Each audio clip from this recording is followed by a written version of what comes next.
Massimo, it's good to see you again. As usual, it's good to see you. Now, we are working with a few caveats. So Massimo, despite the fact that he's in paradise, has managed to catch a slight cold. So Right. we're going to work within those constraints. And Massimo's also recording with a new iPad, which explains the angle at Right. which we're seeing him. Although he looks good from every angle, so it's Thanks. fortunately for him. I have to prop myself up, or else I look like a beached whale. Um, Massimo, today we're going to start talking about your book, and this is really an unusual thing you've done. You've taken what is essentially an academic book, although it was intended to have some crossover Right. appeal for a popular audience, and you've decided to publish it serially. Yes. So you and Dickens. Yeah, Um, that's right. should I not make you laugh? Is it gonna? Is it gonna? But so you've been, and this is, I'm realizing now we're now in how many months are you into this now? That's been a couple of months now, and we're almost done actually, because there's only another 4 or 5 installments to come out, and Okay, then we're gonna be done. this was a serious undertaking, and I don't even want to know how hard it was to cut it up into these pieces and to sort of to. But it's really amazing. I don't know that I've seen such a detailed, long form thing published over such a long period of time. So we're gonna do a few shows on this. I think probably if we do three, we can probably cover most of the really interesting stuff. Yeah, that sounds. Um, and so today we'll get started. Now, the book is called. The title of the book is "The Nature of Philosophy: How Philosophy Makes Progress and Why It Matters." And the You do talk a lot in the book about what philosophy is, but it seems to me that the secondary title is more than a secondary title. You really are interested in the question of how philosophy makes progress. Right. Um, Maybe you could talk a little bit just for a minute, just to motivate these things. What, aside from your independent interest in this question, what particularly moved you to talk about to write a book about philosophy and how it progresses? Oh, that's easy. That's, as you know, I moved to philosophy full time over the last few years after a career as a biologist, as a scientist. And I moved to it without having to recall my life story, but I moved to it because I wanted something different to do, and I always been interested and intrigued by philosophy. And so I said, whatever. I had the opportunity to do it, so it worked out. And the first thing that struck me as very weird was two observations, which were immediately apparent over the first few months that I started serving in a philosophy department. One was that a significant number of scientists had what can be only described as contempt for philosophy. Now, I don't know, and maybe we'll get into this later. I don't know the statistics. I don't think there are statistics out there, so it's probably unfair to say that the majority of scientists or a great number of scientists, but certainly a good number of contemporary high-profile scientists, especially physicists. And this also wasn't always the case because there was a time at the early part of the 20th century, late part of the 19th century, where both in biology and physics, philosophy was held in high esteem. So this is actually a late 20th century, early 21st century phenomenon, and it is typical of only, as far as I know, it's representative only of mostly physics. But nonetheless, it struck me as very weird. And the second thing that I observed, which was even more weird, is a number of philosophers joining into the fracas and basically shooting themselves in the foot by, not just criticizing their own field, which is fine. That's actually a sign of a healthy, intellectual environment. But dismissing it, or basically saying, well, yeah, we should just close this whole thing and move to the sciences. So those two things struck me from the beginning. I've now been officially a philosopher, meaning that my paycheck comes from a philosophy department for more than 7 years, or for a little more than 7 years, which is why, of course, I'm on sabbatical right now. Yeah. And in those years, is that thing has stuck with me, and it's at some point I said, since I have this unusual situation, sort of in terms of personal academic history, of actually having lived and worked within both sides of what CPs know famously called the Two two worlds, cultures. the two cultures, the Yeah, academic yeah, which we side. talked about. Yeah, yeah. Right. Then I think, well, maybe I am actually uniquely, or if not uniquely, unusually qualified to make that sort of, to write this kind of book, basically, to write a book. In a sense, it is a defense Hold or on, hold on. You're freezing a little bit. uh-oh. Starting. No, it's okay now. Start again. It's certainly a defense. You were saying. It's a defense of philosophy, or even better, just an explanation of what philosophy is. In some sense, even to philosophers themselves, but mostly to outsiders, particularly across other academic fields. So let me ask you just one more thing along these lines of motivation. So, you talked about attitudes within certain prominent members of the scientific community, especially very public members like Lawrence Krauss and Stephen Hawking, Richard Dawkins, Neil deGrasse Tyson.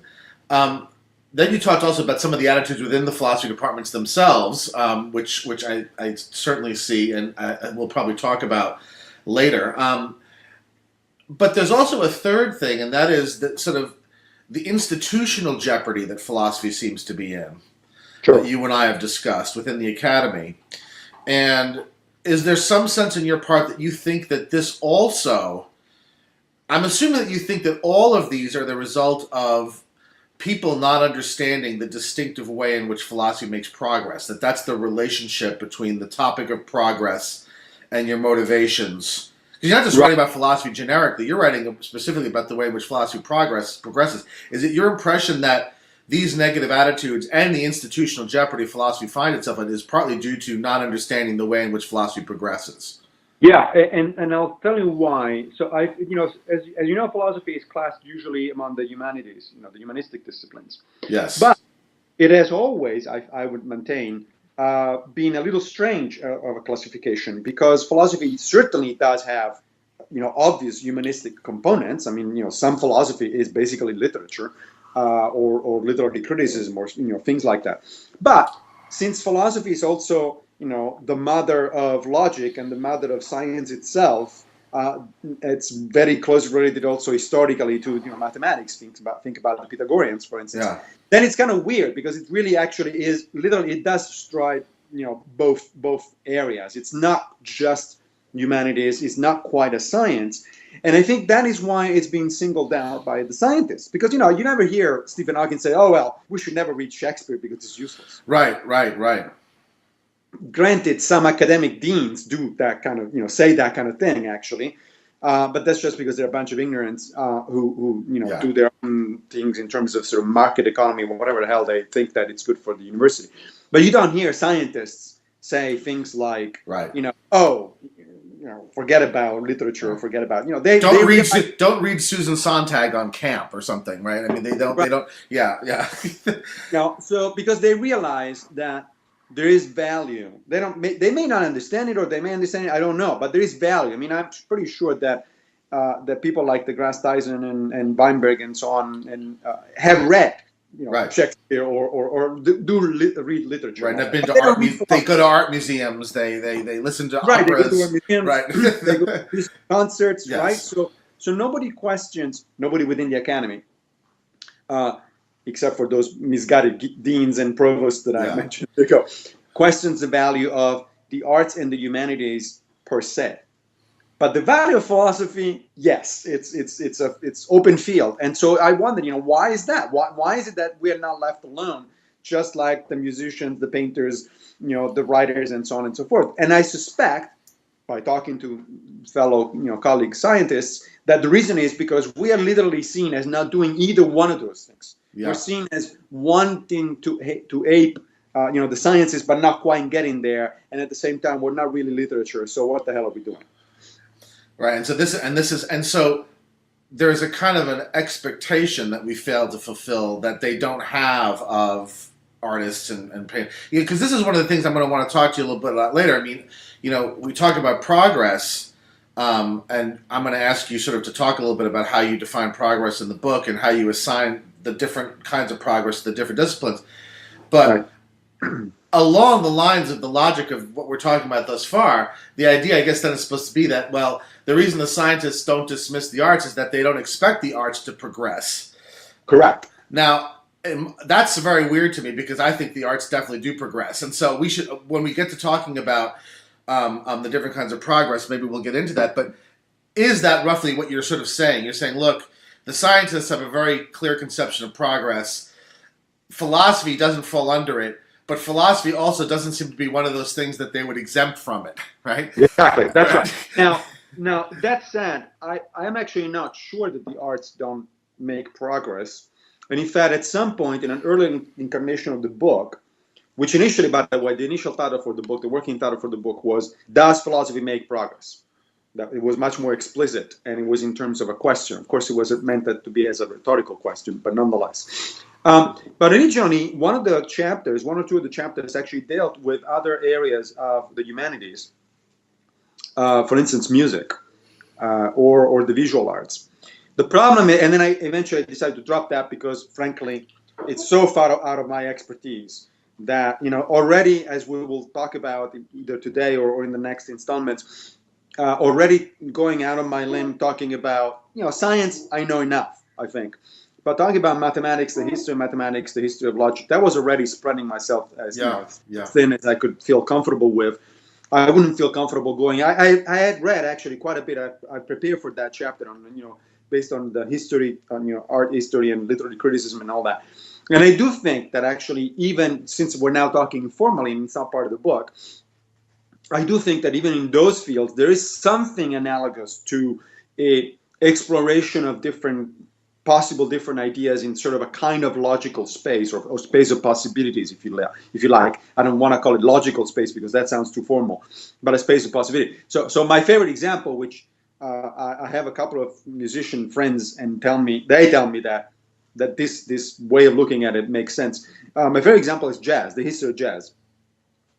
If you look at jazz from its roots in the late 19th century and throughout the 20th century, it explored a number of different ways. Musicians explored a number of different ways of doing jazz, which became progressively more freeform, more independent of sort of the original rhythms and roots of the genre. And now they seem to have and by now I mean the last 20 years maybe or so or more, they sort of seem to have at least temporarily exhausted that search, and so now we see actually going back to earlier forms or doing some kind of mixing of different things, of different eras of jazz. So that to me suggests, but I'm not enough of a expert in musical theory to actually unequivocally state that even in music and similarly in art, I mean, think about the progression from the invention of perspective, for instance, during the Renaissance. I mean, that's progress. If you think about in the visual arts, right. That is definitely a revolution that constitutes the introduction of a new idea and the exploration of new territories, right? But now what have we got? We got by the 20th century first to minimalist art, and then to completely abstract art, increasingly abstract, and then completely abstract art. The famous gray number 25, gray number 26, and so on and so forth. Well, that to me, again, and then we're seeing now going back to sort of, if not classical, certainly a variety of different approaches to the visual arts. So that to me suggests a similar thing, that there is progress in some kind of conceptual space, but it is so far out of my expertise that I'd just rather not get into it in the book. All right, so the reason I said that was because there was something in the first chapter which you said about fiction, which I thought was indicating that you were suggesting that arts don't progress. But let's not stop teasing people, and let's get right ahead and talk about what you mean by progress. I mean, in order to do what you want to do, you're going to have to tell us what philosophy is, which you spend a lot of time doing. And you're also going to have to give some notion of what you mean by progress, and then the two are going to have to sort of fit together. So let's talk first about what you mean by progress. So in the first chapter of the book, you do, in a sense, you do simply give us the common usages. You go to the dictionary, Yep. and which, as we know, simply records common usage, and you give the following two definitions of progress. The first is forward or onward movement towards a destination. And the second is advancement towards a better, more complete, or more modern condition. Okay. Right. And then you go on to assign these two notions of progress to different disciplines. So you basically say that the natural sciences progress in the manner of the first definition. What Right, estimation? right. Forward In movement towards a particular, destination. yeah, in particularly physics. Okay. Because actually one can, maybe we get into this, but maybe one can actually make a distinction. As you know, we do agree that there is an interesting distinction between fundamental physics and the so-called special sciences, which is basically everything else. So in the case of the special sciences, one can actually say that they may fall into either one or a combination of those definitions. But in the case of fundamental physics, the physicists themselves tell you that they are after a goal. They're after what they call the theory of everything, the final theory of everything. Now, what they mean by it and how they're going to get there, that's a different issue. But they clearly have a goal. They seem to have a very specific goal in mind, which is a fundamental understanding of all the laws of nature, where they're coming from, and why the universe is structured the way it is. But is that? I mean, I don't want to get us too scattered by arguing each point as we go along. But I just want to be clarify. Is that not also true, let's say, of biology? I mean, isn't biology? I mean, the Genome Project, all this sort of stuff, isn't ultimately what biology is interested in? Is unlocking the secret of what life consists of, how it comes to be, all its manifestations. Exactly, which is why I actually put initially, or in the book, I put all the natural sciences into that basket. But one can also argue that unlike fundamental physics, the rest of the sciences, including actually non-fundamental physics, including other areas of physics, are actually they're going after individual projects like the Human Genome Project or whatever it is. And you can say, that's kind of a theory of everything for life, isn't it? Well, yes. Genetics, ultimately. Right. And you can say that, that's an ultimate goal, sort of, understanding life in all its diversity. But in fact, in its origin and its diversity. But in fact, the more biology progresses, the more actually you see splintering of goals and expansion of different disciplines and sub-disciplines that sort of spin out of each other, right? So genetics didn't exist until the beginning of the 20th century, and then now it's a major component of what it means to be biology. But evolutionary biology, of course, was introduced by Darwin in the mid-19th century. Now it's its own huge branch. So one can argue both ways. One can say, but all of this is actually under the umbrella of understanding life. Fine. If you want to stay with that sort of general level of description, that's true. But it's also true historically, and this is, of course, Jerry Fodor's point about the special sciences, that they actually keep spinning out new and new stuff. And the more they progress, the more actually they divide themselves up into a bunch of other different things. So in that sense, one can equally reasonably, I think, say that biology, psychology, geology, and so on and so forth are actually in the business of increasing our understanding of whatever their subject matter is. In this case, in the case of biology, the living world, but they do so by expanding, not by focusing, not by narrowing everything down to a single equation, which is, on the other hand, the goal in fundamental physics. Okay, so physics. So let's just, for the sake of tidiness, just let's not be so precise, and let's say, okay, the natural sciences roughly are going to fall under this first definition: forward or onward movement towards a destination. Right. With the understanding that maybe they also could be described as fulfilling the second definition. The second definition being advancements toward a better, more complete, or more modern condition, which you then assign to logic, mathematics, and ultimately will assign to philosophy. Right. And before you go on to do that, let me just ask you one more thing, and that is, I noticed that the social sciences are omitted from this sorting. Where did you imagine them? First of all, did you omit them on purpose? Are they going to play some role later? Or do you see them fitting into either of these, or do you think they don't fit into either of these, or where do the social sciences go in the map? That's a great question. I left them out on purpose. And again, in the early version of the book, in the first draft of the book, there actually was a chapter on the social sciences, particularly focused on economics. But I dropped it for the same reason that I dropped the one on sort of the humanities more broadly construed, because I simply don't feel confident enough. I read a lot of stuff, but I don't feel confident enough to actually write in detail about that.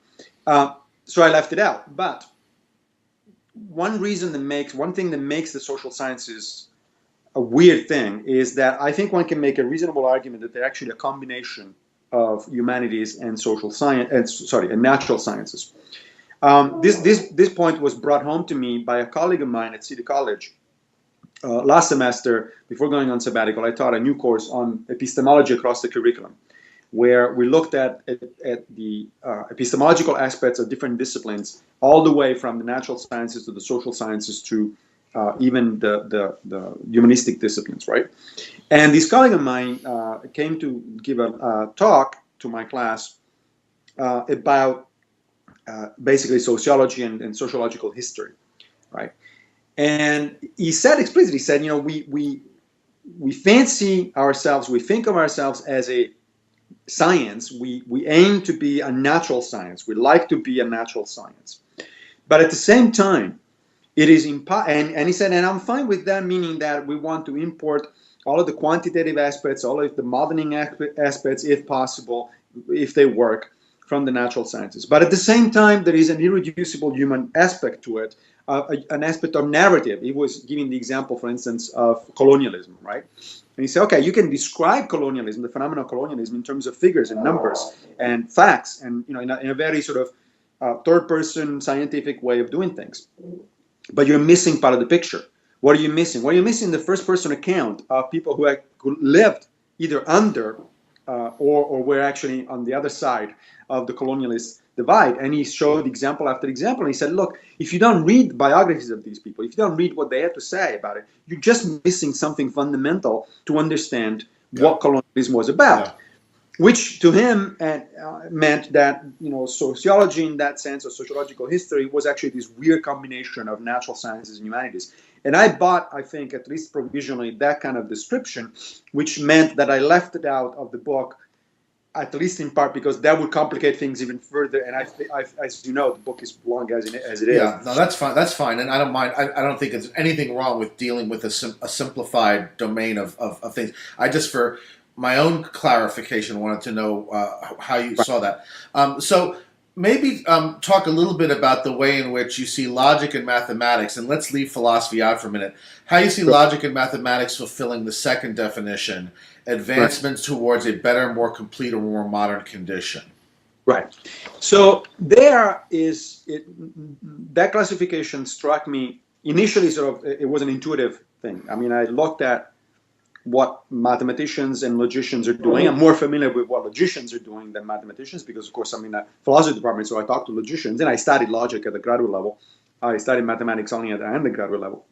But I had colleagues, of course, in mathematics, and so we talk, and I read a few things. And so initially, when I started reading the book, I had this intuition that logic and mathematics were going to be closer on the spectrum of sort of different types of progress to what I think philosophy does than to the natural sciences. Then I started reading the actual literature, particularly on the history of both logic and mathematics, because the approach that I talk in the book, as you've seen, is in terms of logic and mathematics, is a historical one.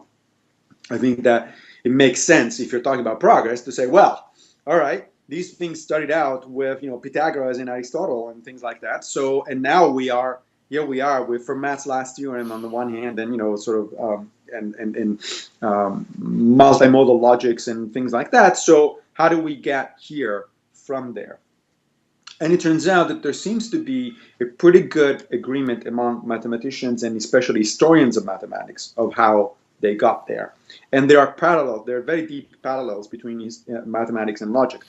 Maybe the first thing to do would be actually to talk about a little bit whether there is a distinction between the two or not, because some people, including some professionals, actually do think that mathematics is a kind of logic, or the other way around. I thought that was sort of dropped when the Logicist program failed. In other words, the notion that you could reduce your mathematics to pure statements of mathematics to purely logical statements, I thought that was chucked after the Frege / Russell Whitehead program flopped. Right, right. To some extent, that's true. Except that one of the articles that I mentioned in the chapter on the distinction between logic and mathematics, right at the beginning of that chapter, actually says, well, that depends on what you mean by logic. If by logic you mean the kind of very formal, strict approach that Frege and Russell and all that were using, then sure, of course, that project of reducing mathematics to logic is gone. It's done, and the final word there was Gödel's theorems. But you can also talk about logic in a sort of more informal way, as a particular type of reasoning about certain kinds of problems, in which case mathematics, one can make an argument, is a type of logic, not in the sense that it's reducible to it. I think it's more sensible to think of mathematics and logic as very closely allied disciplines, both of which use sort of symbology and formalism in order to accomplish what they want to accomplish. And in both cases, what they want to accomplish is entirely independent of empirical evidence. It is, even though very likely, in fact, surely, mathematics and probably also logic did start out historically out of sort of empirical facts, right? I mean, we have a capability to count things, for instance, or to notice the shapes of different shapes of things from which geometry came from. I mean, there's no question that in historical terms, very early on, mathematics and probably logic were a way of dealing with practical problems, right? Like counting or dividing up geometrical shapes and things like that. But that very quickly was superseded by this ability of both fields to internally generate their own problems, which is why I think they're very different from science. Science's problems are posed from the outside. In the sense, I mean, on the one hand, they're trivially internally generated because it's scientists who decide what to work on. Yeah. But non-trivially, it is nature itself that poses the problem. Right? So there's such a thing as natural laws, or so we think. Well, where did they come from? There is such a thing as certain astronomical phenomena or certain biological phenomena. Well, those are problems that are posed from the outside. Those are not internal inventions of the field. Right. In the case of mathematics, there is no such thing as multidimensional solids or hyperplanes or Fermat's last theorems out there. Yeah. Right? Even if you're a Platonist, which I happen not to be, a mathematical Platonist, but even if you are a mathematical Platonist, they're not out there in the same sense in which empirical facts are out there. Yeah. Same goes for logic. It's not like when you start talking about fuzzy logic or deontic logic or dialectism, all these sort of things.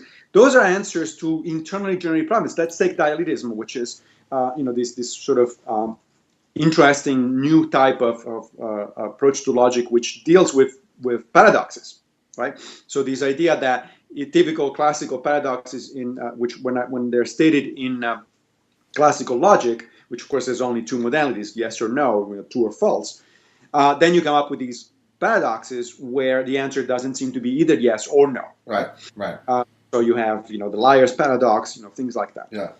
Well, one way to deal with it, with this, according to some modern logicians, including some colleagues actually at CUNY Graduate Center that I have, is to actually bite the bullet and say, okay, well, we create a new type of logical system that actually has not just two possible answers, two possible modes, but it has both or neither, for instance. Yeah. And it turns out that once you do that, then all sorts of interesting properties come out of these kinds of systems. Now, there's no sense in which this is a reaction to a problem posed by the outside world. Yeah. The paradoxes are themselves, results of human imagination. We think about liar's paradox. It's not out there in any physical system that I'm aware of. So in that sense, I think that both logic and mathematics do respond largely to internally generated problems. Now, there is, of course, the obvious observation that yes, but then it turns out that from time to time, both logic and mathematics have incredibly stunning applications to the real world. right? I mean, obviously, mathematics is useful to science, to natural science, and logic is used both in the natural sciences and, of course, in computer science, right? But that's, I think, a different question. That is a question of mapping domains. So I think we have two significantly distinct approaches to different kinds of problems, the natural sciences, in particular physics on the one hand, and logic and mathematics on the other. And then it turns out that there is an interesting subset of the problems of the latter, of logic and mathematics, that actually maps very nicely with the problems of the former, with the problems of natural science. And of course, that's, the answer to why that is the case depends on whether you are a mathematical Platonist or not. It depends on, the concept of evocation that I use in the book, as you know. And which so we haven't got, which is the next thing we're going to talk about. Yeah. Let me ask you, just while we're on this, and I guess I don't expect that the two definitions are going to perfectly neatly fit the sciences on the one hand, and we already saw with the sciences. You said that there's ways you might look at the sciences in which they satisfy the second definition, and I'm wondering with respect to the latter whether there's ways in which they also satisfy the first. So here's what I have in mind.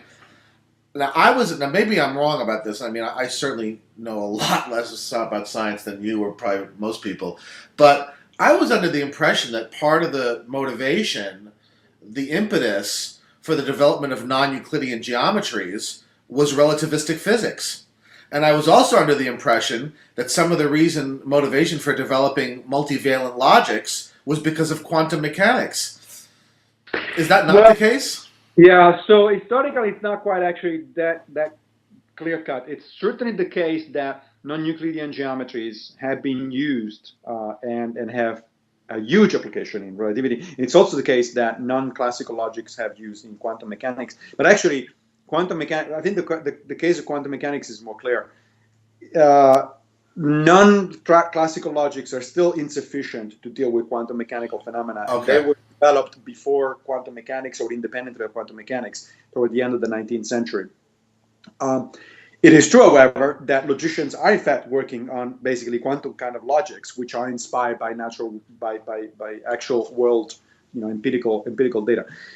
But I think of that as simply a recurrence of what happened at the beginning of these fields, where plane geometry was inspired by the fact that people had to divide up their fields in some way, and they invented that. But then after that, all sorts of interesting properties that like the Euclidean theorem and all that sort of stuff, the whole of Euclidean geometry expanded very quickly, beyond what was actually necessary for practical purposes. Yeah, I see the way in which it generates its own problems once it gets going, but I just was sort of wondering whether it also does piggyback on the kind of progress that science makes. I mean, we find out from Einstein that space doesn't consist of Euclidean planes. Space is actually curved and malleable. Well, now we have to chuck all these geometrical axioms that we used to hold, right? And in that sense, it looks like it's almost a posteriori, right? To a certain degree, right? Right. I can see what you're saying, but notice the difference. So even though there is debate about this, I think it is fairly clear to me that even after general relativity, let's say, right, it doesn't make any sense to say that, let's say, Euclidean geometry is quote unquote wrong. Euclidean geometry just is. Right. It's true of the space it imagines. It's just that's not the space that we actually live in. Right. Exactly. So what you can say is right or wrong. You can say actually that it's useful or not useful, and it turns out actually that Euclidean geometry is still very much useful for all sorts of practical applications that don't involve, relativistic situations. It is also true that non-Euclidean geometries are, useful for other things. But it wouldn't make any sense to say, well, is it Euclidean geometries or non-Euclidean geometries that are true? Well, what does that mean? Right. The question you can ask is, are they consistent? Are they interestingly developed? Are they, complex? Are they elegant? You can ask all sorts of those questions, but you cannot ask whether they're true or not. On the other hand, in the natural sciences, you can ask whether it's true that the planets go around the sun or the other way around. Right. There is an actual answer to that, and that's the end of the story. It's not it depends. Right. So we have this distinction between the two kinds of progress. Forward or onward movement towards a destination, advancements toward a better, more complete or modern condition. we've roughly sorted the natural sciences as progressing in the first sense, logic and mathematics, we're leaving philosophy out for a second, in the second sense, Right. with the acknowledgement that this isn't perfectly airtight. Um, and I gather that the reason for this sorting, the reason why the sciences fulfill the first sort of progress and the logic and mathematics the second, is because of the kinds of facts that they deal with. And so you then make this further distinction between sort of what I would characterize as discoverable facts, right, Right. about the world, as opposed to what you want to call evoked facts. Right. And maybe you could talk a little bit about how you see that distinction and how that then determines why the sciences progress in this way and logic and mathematics progress in the second way. Right. So this is not my invention. This is actually Lee Smolland's contribution. He's a physicist, a theoretical physicist, who, however, is very much interested in philosophical issues, particularly as it pertains to the nature of time. And so he wrote this book that we talked about probably in the past. We have, yeah. With philosopher Unger, and about the nature of time. And at some point, Smolin approaches the issue of mathematical Platonism, right? Because he has a reason for that. I mean, it's not just because he's curious. It's because let's step back for a second, because I actually do think this is not just pertinent to my project, but it's also sort of inherently interesting. So Smolin's project basically is outside of the mainstream of physics at the moment, and it is that he doesn't buy into the Einsteinian view of the world that time is just another dimension of space-time, which is what the equations of general relativity actually tell you, right? And the reason he doesn't buy that, well, there's a number of reasons. But one of the reasons is because if that were the case, then you would have to be able to move back and forth in time just in the same way in which you're moving back and forth in space, because from a point of view of the equations of general relativity, and in fact, from the point of view of the equations of quantum mechanics, there is no direction of time. There's no, the equations are completely neutral in that sense. But Smolin says, yeah, but time exists. We got to deal with it. Tough. If Einstein says, cannot deal with it, that just means that general relativity is incomplete. It's not wrong, but it's just incomplete. And so he wants to build a different understanding of time. Now, in order to do that, he has to attack what he sees as the widespread mathematical Platonism or dependence on mathematics than physics has today. Right? It's clear, and nobody doubts that mathematics is incredibly useful for physics. But basically, Smolin is arguing that the physicists got a little too complacent with mathematics, so that if math tells them something like time has two directions, they are actually willing to drop the empirical data, which show that clearly time doesn't have two directions. It flows in one direction only. They drop the empirical data and basically bow to the power of mathematics, right? So now, in order to reject that, he has to come up with some kind of argument against mathematical Platonism, or against buying into these universal truth that somehow supersede physical truths. And the way he does that is the reason why he has to go, because this is not obvious. The reason why, in order to do what he wants to do, he has to go after mathematical Platonism is because mathematical Platonism represents mathematics as being factual in a way that it really isn't, right? Correct. Okay, Correct. Go on then. Yes, please. Thank you. That's yes. right. That bit was missing. Yeah. So that's right. Now, but in order to do that, he has to provide some kind of different account. Of fact, different kinds of facts. Yeah. Facts, right? Now, the typical accounts, the two major accounts, broadly speaking, I mean, there's a number of them, but they fall into two categories. The two philosophical accounts of, if you want, the two metaphysical accounts of mathematics. One is Platonism, according to which mathematical facts are real, as in they are mind independent. The Pythagorean theorem, or the last Fermat's theorem, they are actually true regardless of whether anybody can think that they're true. Right? Now, to most people, that seems weird. It's like, what do you mean? Those are, it's not. It's almost like treating mathematical objects as if they really were planets and stars and galaxies and things like that, right? Those are clearly mind independent, unless you're an idealist. So mathematical Platonism tends to move mathematics into that direction, and that's in Smolin's view, that's a problem, because it leads to that kind of issues that we talked about a minute ago. The other approach is sort of a constructivist approach in mathematics, or a nominalist approach in mathematics, and basically says, no, look, mathematics is just a human invention, and it's completely arbitrary, and it wouldn't exist outside of human minds or similar kinds of minds, and therefore there's no fact of the matter, there's no truth out there to be sought in terms of mathematics. It's just a tool. It turns out to be useful for certain kinds of things we do, but that's about it. Smolin, I think, is right, regardless of whether one thinks that his particular answer, to which we'll get in a minute, is in fact on the right track or not. But I think that he's right in rejecting both of those. Yeah, the second seems far too strong. Also, I mean, it's strong in the other direction. Yeah.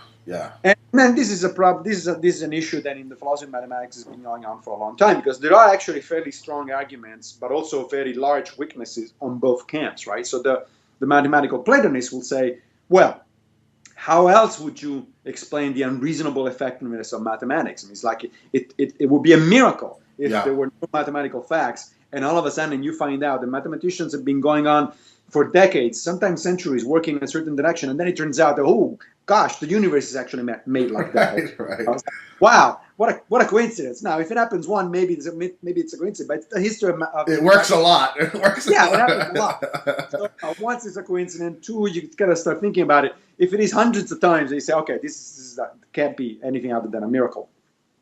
So that's one of the main arguments by mathematical Platonists.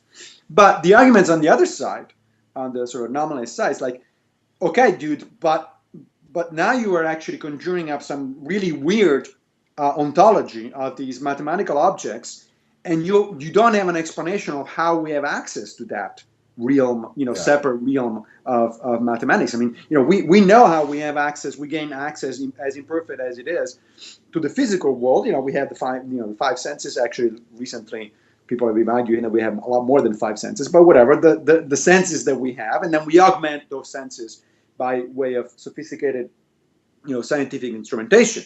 But what the hell do you think mathematics? How do we get access to this realm out there? So those are both good arguments. It kind of sort of basically cancel each other out and say, okay, so now we got something weird. We got good arguments and bad big holes on both sides. So what Smolin came up with was, well, wait a minute. There are actually other categories. There are other possibilities. He says, in fact, there are two other possibilities other than Platonism and sort of nominalism. One is what he calls fictional situations, and then another one is these evoked situation. Okay, so there are certain things that we really, truly seem to make up out of whole cloth. Like one of my favorite, fictional characters, Sherlock Holmes.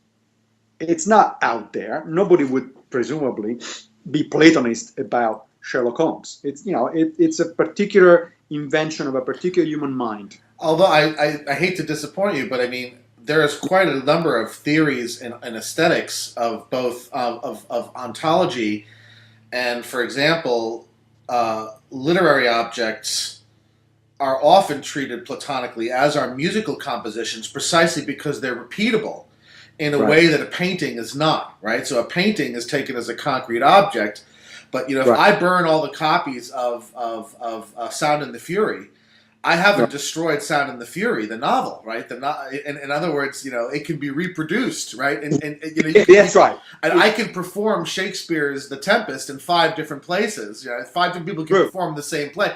So I'm not suggesting that the Platonist view is correct, but I'm saying it's not a crazy view in the ontology of some of the fine arts, is what I'm saying. It's not an indefensible view. I still think it's close. No, I don't think it's right either. But But it is hard to explain how a fictional object is different from, let's say, a painting, without invoking something like that. Agreed. Yeah, but let's stick for a second with Smolin's distinction. That's fine. Yeah. Look, Sherlock Holmes did not exist before Conan Doyle thought about it. Agreed. And in fact, if we wiped out entirely not only all of the books about Sherlock Holmes, but all the hard drives and all the memories of anything, the theater performance and everything. Well, then it's arguable that Sherlock Holmes will never exist again, because it would be very hard to imagine somebody will come up with exactly the sort of same kind of characteristics. So it's it's a true invention of the human mind. But Smolin says there are other things that just don't seem to fit like that. Take, for instance, a game like chess, right? Now, chess, of course, in some sense is an invention of the human mind. I mean, the rules are arbitrary, right? But those rules, once that they're put into place, once that they're arbitrarily put into place by a human being or a number of human beings, they constrain the system, in this particular case, the game, in a way that is nowhere even close to the way in which Conan Doyle constrained Sherlock Holmes. You can do almost whatever you like with Sherlock Holmes. Not quite, because it still has to be a detective, I suppose, and still sort of be in London and whatever it is. But the canon, the non-official canon of Sherlock Holmes stories, shows you just how flexible this thing is. You can move it to contemporary London, as it's been done with the Benedict Cumberbatch BBC series. You can move it back in time, but in a completely different manner, like the Robert Downey Jr. movies. You can do all sorts of stuff and still call it Sherlock Holmes. People will recognize it as Sherlock Holmes, but there are really very few constraints on how you do that. On the other hand, once you set down the rules of chess, not only what you can do with those rules is highly constrained. I mean, you cannot move the king by 2 steps. That's it, end of story, because that's a violation of the rules. You have to change the rules if you want to do that. But if you stay within the rules, you can't do that. But more importantly, once the rules are set, you can actually demonstrate mathematical, logical theorems about chess that you simply cannot imagine demonstrating for a fictional character like Sherlock Holmes, right? Okay. So the idea, and he calls, and Smolin calls these things, these properties evoked, meaning that they are initially arbitrary. You start with axioms, with assumptions that are arbitrary. But once they are evoked, once they're put in place, they really highly constrain the system in very specific ways. And the idea that he proposes is that mathematics is evoked. It's neither Platonic, it's neither the result of Platonism, the search for Platonic forms, nor is it constructed, in an anomalist fashion. It is evoked in this sense. The axioms are arbitrary, sure, but once you get those axioms down, let's take Euclidean geometry, right? Once you get those axioms down, you can demonstrate all sorts of other things that rigorously and inevitably, because that's the key word here, both rigorously and inevitably follow from those axioms. Now you could say, but I can change the axioms. Sure, in which case you're going to be able to demonstrate other things that also, and that's what happened when you move from Euclidean geometry to non-Euclidean geometry, right? You change some of the axioms, you drop some of the axioms, you introduce new ones, and now what you get, the result, the game, so to speak, that you get, it's a wholly different game, but it's also highly constrained, and there are also all sorts of interesting properties that can be rigorously demonstrated about that system. Okay, I'm going to push on this a little bit, not much, but a little bit, because to push on it too much is going to take us off the track, and I want to work through the book as you wrote it, but I do want to push on this a little bit. The examples you gave strike me as I wonder whether it doesn't have more to do with whether canons are enforced or not. In other words, you came up with the example of Sherlock Holmes. I'll come up with another example, Star Trek. Now there, the canons are very rigorously enforced to the point to which if you try to write a Star Trek novel and submit it to the publisher, it's got to go through a canonicity process that ensures that it doesn't violate the internal rules of Star Trek. There are developments within the Star Trek universe that are rule governed. For example, there are languages that people learn and speak. You can speak Klingon incorrectly, right? You can't just speak it any way you want. Similarly, on the other side, with, let's say, games like chess or like baseball, these games are governed by bodies that do have the ability to change the rules of the game, and indeed the games have not remained the same over time. And so I guess I'm not really seeing the kind difference What I'm seeing is a difference that depends mostly upon the extent to which whatever the governing bodies are decide to enforce canonicity or not. Could you explain maybe a little more deeply the difference that you see, given that fact? Yeah, those are very good examples. But I do think that Smolin's distinction is resistant to those kind of counterexamples in this sense. Look, first of all, this is a discussion that we have, especially on my blog, as you know, on Plato's Footnote, with other people a lot. Whenever I want to make distinctions, somebody wants to make, to say, well, it's all the same stuff. And I'm not wedded. I hope I'm not just doing that. No. You're not. But what I want to say is I'm not wedded to sharp distinctions that is, okay, here's category 1 over here, category 2 over there. As far as I'm concerned, in fact, that's the idea.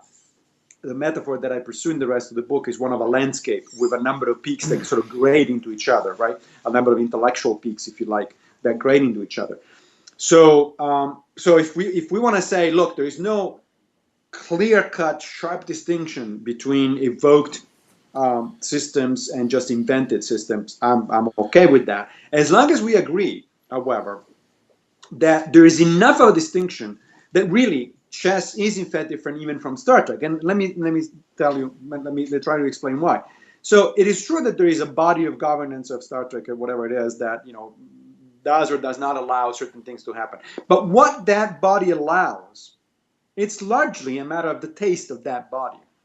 Like for instance, in one of the recent Star Trek movies, all of a sudden we wiped out the original universe by essentially destroying Vulcan. Yeah, and that's it, right? Yeah. So now I can imagine people sitting down when this was proposed and say, okay, are we going to do this or are we not going to do this? And that choice was purely a matter of taste. There wasn't any constraint imposed by the system that said, oh, no, you absolutely cannot do that sort of thing. On the other hand, if you want to show that a certain, let's say the Pythagorean system is wrong, right? We really have to change the axioms. You cannot do it from within the system. I agree with that. But if I want to add a designated hitter rule to baseball for the American League, you can do that. But how is that different from what the Star Trek people do?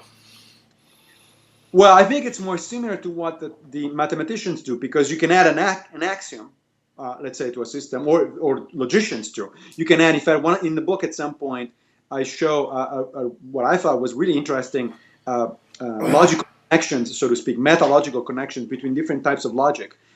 You can, as it turns out, once you get into multimodal logic, you can derive all sorts of interesting additional logics like the ontic logic and so on and so forth by just adding one or another axiom. And somebody, I forgot the name of the author, actually came up with this diagram that's published in the Stanford Encyclopedia of Philosophy that actually shows all these connections. Now, those connections to me are things like, to use Dan's phrase, the difference between chess and schmess, right? Schmess is just like chess, but the king does move by two squares.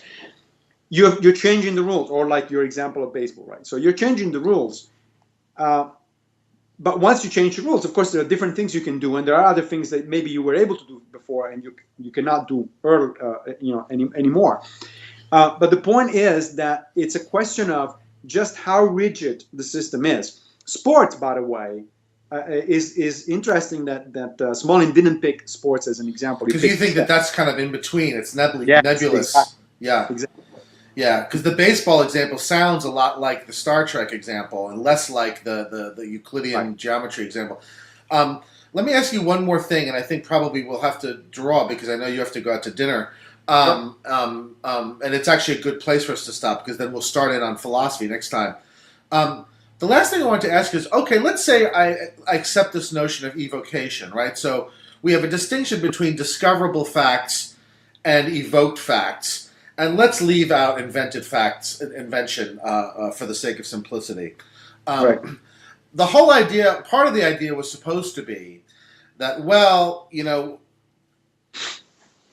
we want to get away from mathematical Platonism because it gives a kind of a factuality to mathematics that it doesn't have, and then science gets led around by the nose by the mathematicians and gets into all sorts of weirdness that then is untestable, like string theory. But we don't want to be fictionalist about it because then we can't explain why the hell mathematics is so successful and useful.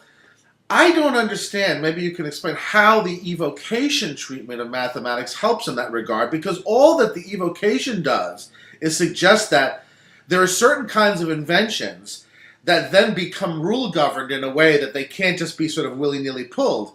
But how does that explain? How does the fact that an invention becomes rule governed explain why it maps onto the real world so well?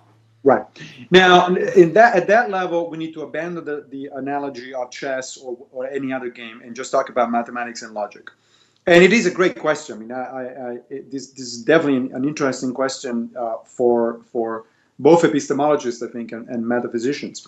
But I think that Smoling's point, with which I agree, is the following. He says, okay, so now what we have is a universe out there which is amenable to empirical investigation, right? That's what science does.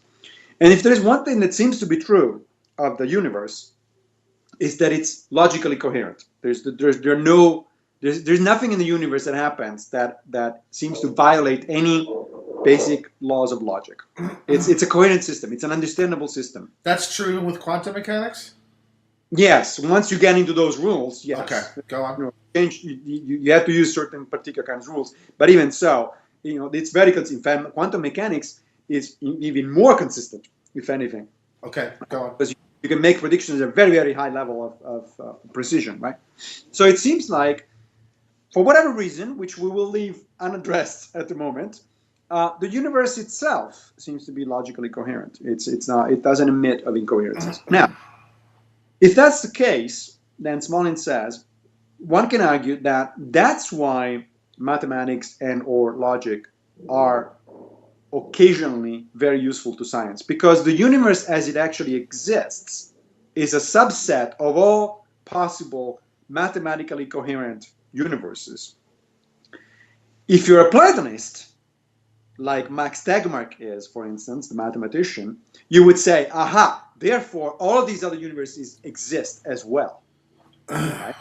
But if you are into, if you buy the idea of evocation, then you say, no, my friend, what happens is that there is an infinite number of mathematically consistent universes, and one happens to exist. And what distinguishes mathematics from physics is precisely the fact that the business of physics is to find out the one, that one. And there's no way to find out that one just doing mathematics, because mathematics, in a sense, the way that I so conceptualize it for myself is that mathematics massively underdetermines physics. Right? So, as you know, in philosophy of science, there's this idea that scientific theories themselves, sometimes at least, underdetermine the empirical evidence, meaning that empirical evidence is compatible with more than one idea, right? Or one theory.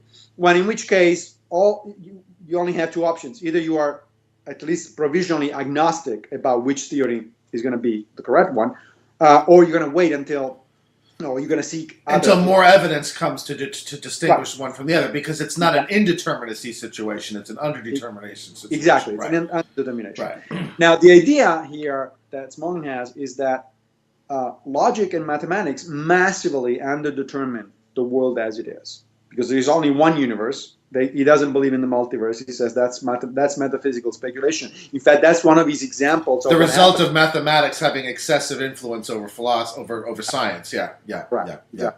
Now, he doesn't say, of course, we know that there is no such thing as a multiverse. He just says that's not a scientific idea, because you got there by way of mathematics. Right. And all that mathematics does is describe these possible logical spaces.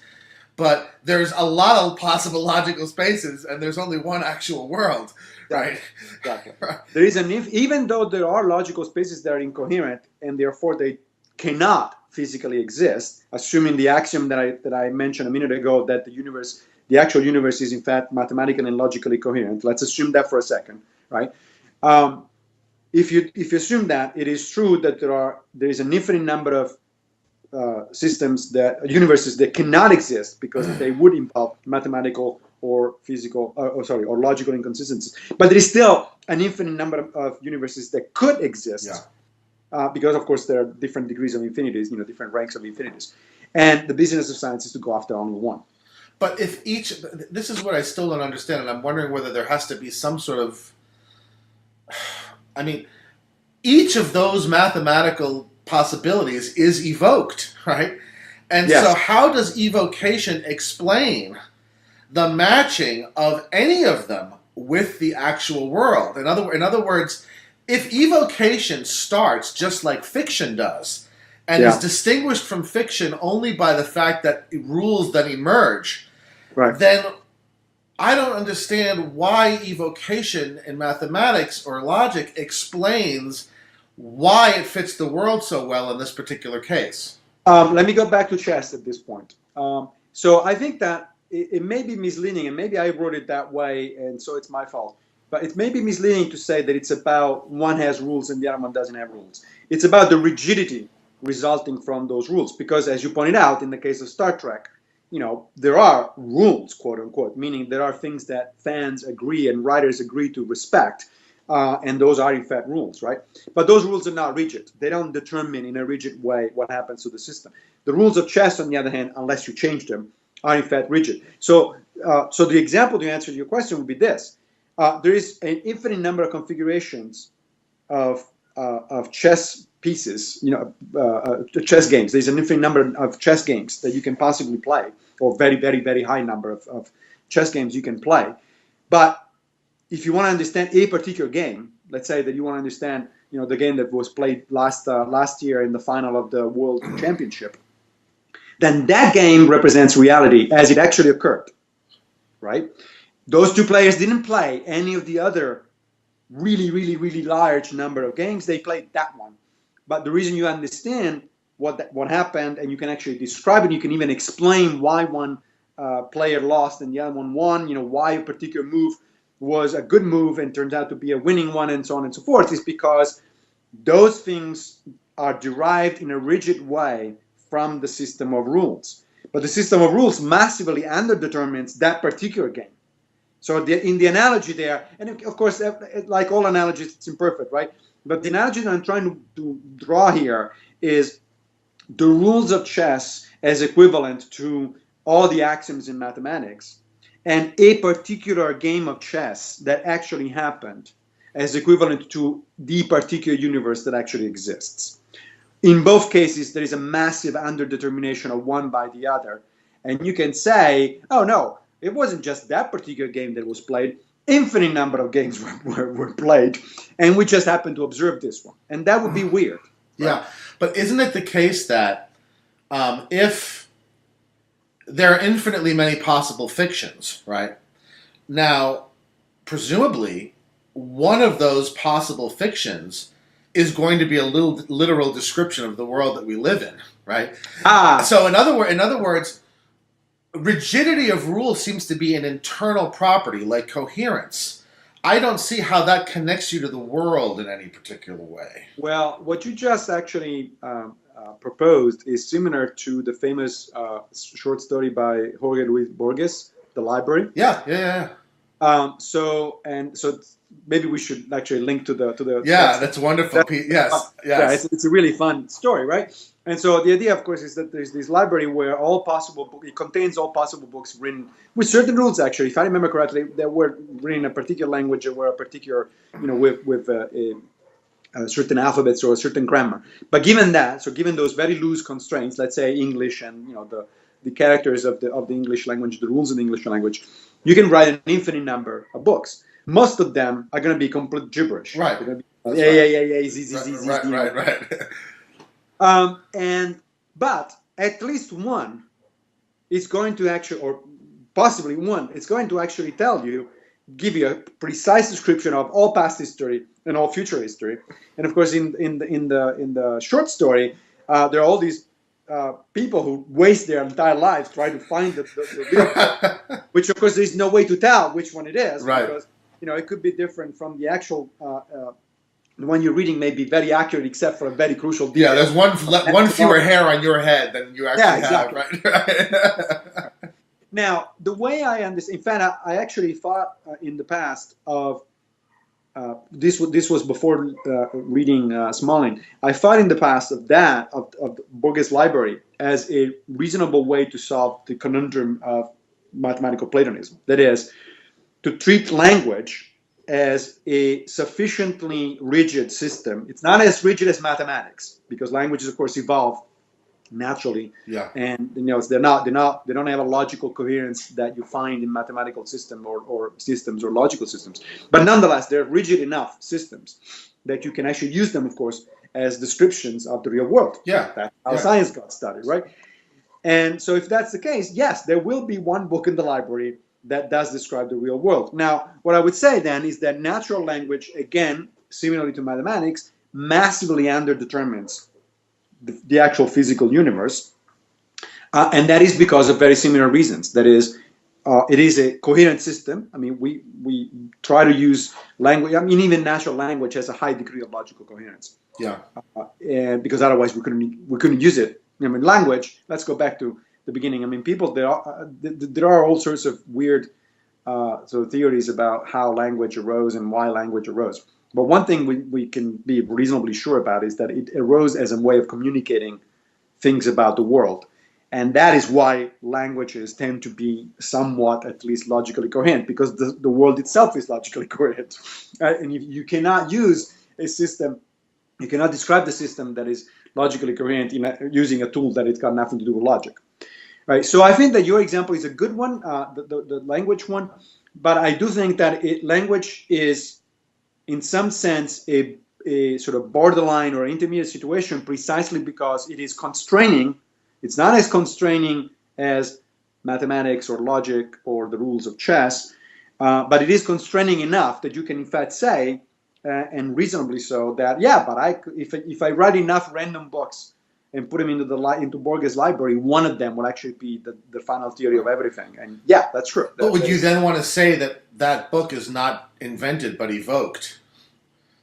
Well, it's... I mean, the reason I brought up the example was that these are really, in a sense, you're writing fictions, and one of them happens to be true. And I was trying to sort of push on this distinction between evocation and invention, right? But notice that in order to do that, you had to move. I mean, I appreciate the point, but in order to do that, you had to move to the level of the whole language, right? So I think that one can say, yes, that is actually evoked, because now you're using the full language, the whole language, as your starting point. On the other hand, individual authors like Conan Doyle or the authors of Star Trek are working within the language. Yeah. And they're working very locally, and so they're much less determined. The system is much less constrained. Yeah, yeah. Okay, well, I think this is a good first chunk, and I think we're nicely set up to start with philosophy next time. Oh, that's right. Where philosophy fits into the map, why you think it fits into the map in these areas, and then we can continue forward from there. So next time, what philosophy actually is. Yeah, and will you still be in Rome the next time, or are you going to already be back the next time we do this? I'll be in Rome for another month and a half, so we'll probably do it the same way. Okay, that's great. Massimo, I hope you feel better. Thank you. Please once again thank your brother for his hospitality, and enjoy your dinner. Thanks very much. All right, take care, my friend. Bye.